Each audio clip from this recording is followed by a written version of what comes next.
Hello and welcome back to the port. I'm the Gav Major, and this is a review of the Russian premium tier 7 cruiser Ochakov, available as the end reward of the March 2021 campaign, and obviously locked behind Admiralty backing. Now this is a tier 6 and 7 game of domination on Crash Zone. On the enemy team we have a Jervis, a Fletcher, Algeria in the division with a Fiji, a Megami, a Colorado, and a Margit, a Jean Bar, and a Massachusetts. So when it comes to the history of this ship, there's not really a lot to talk about. She's a mid-1940s Russian what-if cruiser design almost, but never really saw the light of day, I guess you could say. So, cracking on the review, and in comparison to the Tech Tree Tier 7 cruisers. Survivability, you have the lowest base HP of 34,730. You have the lowest HP pool of 46,378. You also have no torpedo reduction. Now when it comes to the armour's mostly good against 14-inch guns, with some parts of it sufficient against 15-inch guns, but it's always best to go back to the port and have a look at that layout. So I'll let you go back there. So, back in the port, looking at the arm scheme of the Ochakov, and first of all, let's start off the bow and stern plating. It is practically 26mm all over, which is sufficient to resist 14-inch guns, so you're able to bow tank, I guess, light and heavy cruisers, along with some of the battle cruisers that you might say, things like the Alaska and the Azuma with their 11-inch guns, the Odin, I guess, with their 12-inch guns as well. But when it comes to 15-inch guns and more, you're not going to be wanting to be offering them any real part of your nose or stern, because they just punch straight through it, and well, we all know what's going to be sat behind that. Jumping to the superstructure, it is practically 16mm plating all over, which is sufficient to ricochet 8-inch guns, so that's intriguing. However, still a big HE farm factory, I guess you could say, in which to abuse. Going on to the casement armour, I guess you could say. Interesting one here, 27mm deck, which is sufficient enough to ricochet 15-inch guns, or 15-inch AP. So yes, if you're feeling brave, you can try and bounce some battleship AP off your deck if it's 15 inches or less. However, your main armoured bout is only 26mm, which is only sufficient to ricochet 14-inch. So there's difference of a millimeter making a big difference here. What that does mean is you can't really say angle against 15-inch guns if they're going for your bout, but if you can skip it off your deck, you'll be alright. Interesting one here is the 100mm frontal to the casement armour, which is quite interesting. That does actually mean that is potential that if you do angle quite acutely, and they say aim quite far forward, you could ricochet it off the front there, which is an interesting trait. However, downside is that if they say punching straight for the front, if your frontal armour didn't arm the shell, well, this armour definitely will. Turrets plated in basically 50 to 100mm all over, pretty much standard turret armour. Casements going all the way down, doesn't really look like there's any weak spots, I guess you could say. The frontal plate's 100mm, whereas the rest of the the turret is coated in 50 to 70mm. Going to the citadel, and it's low-ish, but it is partially above water, so it does mean it can be picked out at close range by cruisers. Also, it's quite long, quite lengthy, so it does mean that you might suffer from plunging shells. Obviously those plunging shells, 15-inch shells could skip off the deck, but 16-inch shells or larger are going to be going straight through, unfortunately. Nothing exactly special regarding it in regards to its shape or anything, but it does have a 70mm armoured belt, which is sufficient to ricochet practically anything. But also there's not a lot of it above the waterline, so it's not exactly like you can use it as part of your armoured belt scheme in order to ricochet incoming battleship shells. So that's the downside of it being so small, well, low in the water, I guess you can say. You can't exactly use it.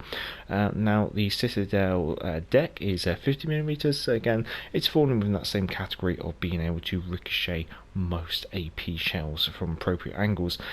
So maybe if stuff does come in through your upper armoured belt, then maybe it could skip off the top of the Citadel, but probably not a... You have to be a brave man or woman in order to try and attempt that as your ability to avoid incoming damage.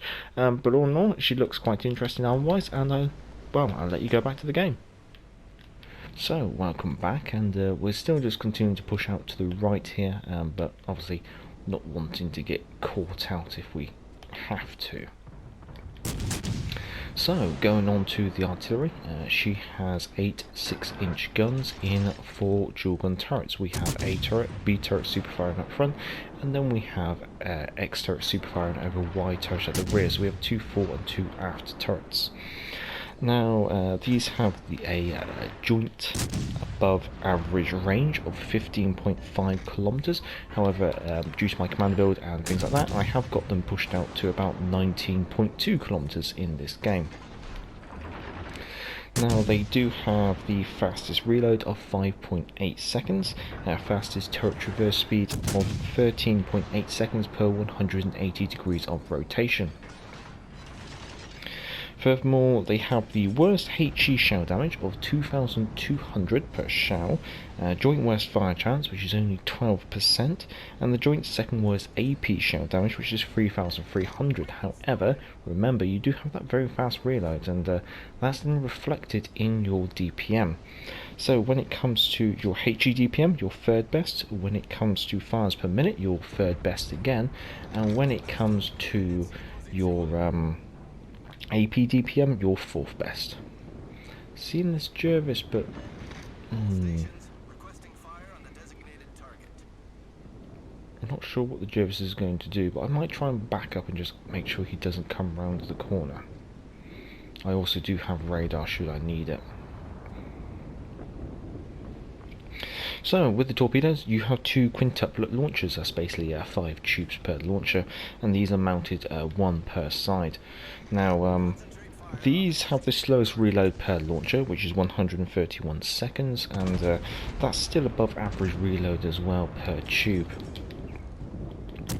Oh, there's a Massachusetts.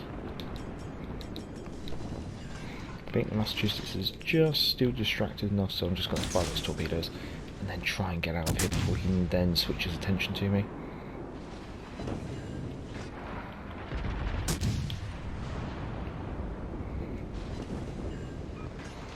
I think he's still not paying attention to me, thank God. So, these have a below average torpedo damage, which is 15,100. They have a below average range of 8 kilometers, and they have the shortest detection range, which is 1.1 kilometers. However, they are also joint fastest at 65 knots, so they're very fast, very sneaky torpedoes, which means that enemies will have the shortest reaction time to these torpedoes. Basically, they're not going to have a lot of time in order to respond to them, because they're going to appear very close and they're going to be travelling very fast.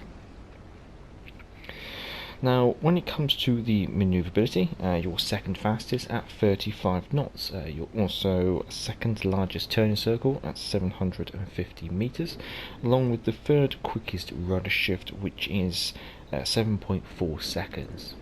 Concealment-wise, you have the second largest detectability, which is 13.8 kilometers, largest detection by air, which is 8.3 kilometers, and the just above average when firing in smoke, which is 7.1 kilometers. Now, when it comes to the consumables, you have 2 sonar, which has a ability to pick up ships at a range of 4.4 kilometers. It can pick up torpedoes at a range of 3.1 kilometers. It has a 91-second duration and a reload time of 180 seconds. So I'm trying to pay attention to see what this Jervis is doing. I mean, I'd love to catch this Jervis with his trousers down if I could. He's got his sonar on,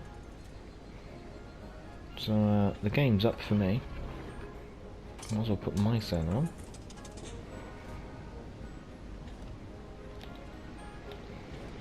I mean, like he knows, 2 can play at this game.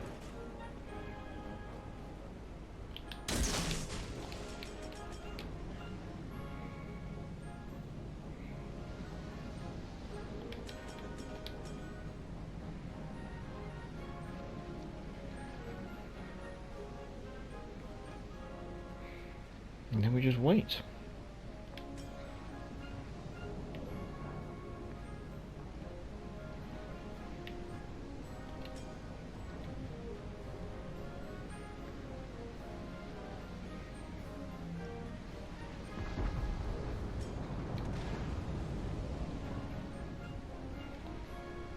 Just see if we can... He wants to use his torpedoes on us.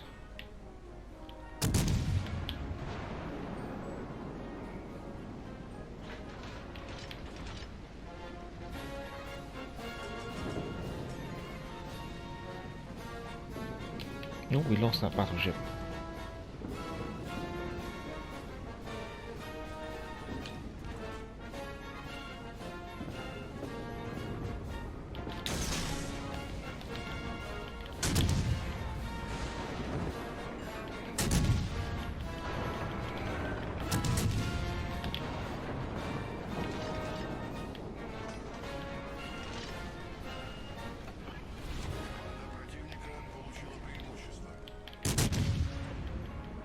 See if we can get rid of this Fletcher as well before we get picked off by a battleship.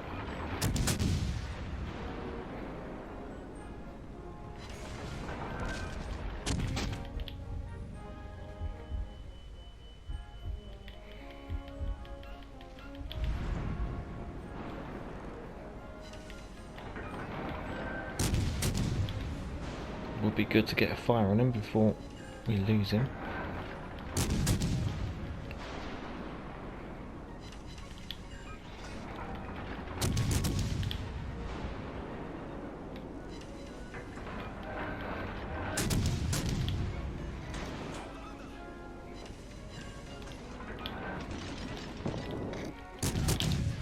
Sorry, we were supposed to be talking about the consumables, but we seem to be massively distracted as the enemies start to make a push. What we were meant to say was after the sonar was we were supposed to talk about the repair parties and how we have 2 of those, and they can heal 208 HP per second for 28 seconds, which means that each repair party can heal up to 5,824 HP. I'm also then going to talk about the radar, which you have again 2 of, which is very useful. This has a range of 11.7 kilometers and a duration of 20 seconds. I can't remember the reload off the top of my head, unfortunately. I have mistakenly not written that down. As always, down in the description is the command build and the ship modules used. In this case, I've taken Aim Systems Module 1 just for the increased dispersion accuracy. Propulsion Module 2, I felt the rudder was quite effective, so a bit of extra ability to stop and start obviously helps with the survivability of this ship. Steering Gears Module 3, because that does give the largest benefit to the rudder shift. And then I've also gone for gunfire control systems module 2, reason being is obviously that does improve your gun range massively, and hence it gives me this ability to really reach out with this cruiser, something that I quite like, and I think is quite necessary considering her armour scheme, not being the most amazing armour scheme. It does mean keeping some distance between you and the enemy. It can be a bit of a godsend. So now, with that all said and done, how have I been finding her? Well, from the games I've been playing, I find her quite enjoyable. Again, a bit of a risky gameplay though. You can play aggressive against cruisers, but you can't really play too aggressive against battleships, and obviously this long-range dueling style that she kind of has can be a little bit of a detriment, because obviously you have to leave the shells enough. Now I have taken equilibrium of power on this command build, the reason being is obviously in the instance of the Ochakov, it does mean she can penetrate up to 38mm of armour, and being able to do this means that you can pretty much go through most battleship deck armour, which does mean, well, if there's a battleship still alive, you can actually really dish out some decent amount of damage using your high explosives. And amusingly, it looks like we still have a fire on the Jean Bar, even though we have that reduced fire chance. Hopefully you've been able to bear with me during that moment of silence as we ran from a Jervis into a Fletcher.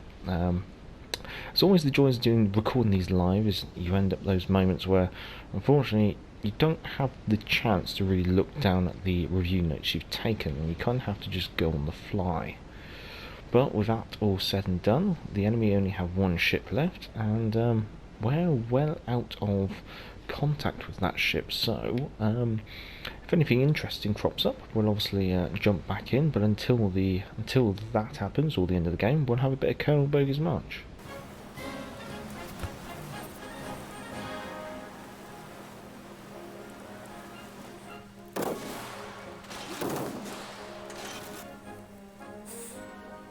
Well, here we are at the end screen, 64,000 damage, not exactly a high damage burner game, but getting 2 kills, one of the, what was it, it's the Massachusetts and the Fletcher. I think the Fletcher, I don't know whether he got disconnected from the server or whether he went AFK. A bit strange of him to end up where he was, just parked up, but there has been some server disconnections tonight as the time of recording. I have myself experienced them, and it hasn't been the internet dropping out for a change. Going on to the team results, third in the team, can't complain about that really. And economy wise, obviously no reduced ship service cost for a tier 7 premium, so still having to pay the, in this case, 144,000 credits. However, you do have an increased credit earning potential, and also that does help. In this case, I have taken a rare credit booster, which does give me additional 20%, and with a premium count, I'm able to walk away with 190,000 credits. Not exactly lots of credits, but still nice to be able to earn a profit at tier 7. And yeah, can't really complain. I hope you have enjoyed it, and I hope you could bear with me. And if you have, feel free to give it a thumbs up. If you enjoy this content, feel free to subscribe. And as always, down in the description, commander build, ship modules, email address to the channel if you want to send any of your own game captures, and the link to Patreon if you want to support the channel on Patreon. And if you are a patron, your lovely names will be appearing on the end screen, as this is a premium ship. I say thank you to all the patrons, and thank you to all the subscribers. Until next time, I'm the Galloping Major, and back to the port. Hey, hey, clear the way, here comes the Galloping Major. Bumpity, bumpity, bumpity, bump. Get out of the way there, you fellows, unless you want me to run you down. I guess this is the life. Now, hey, hey, clear the way, here comes the Galloping Major.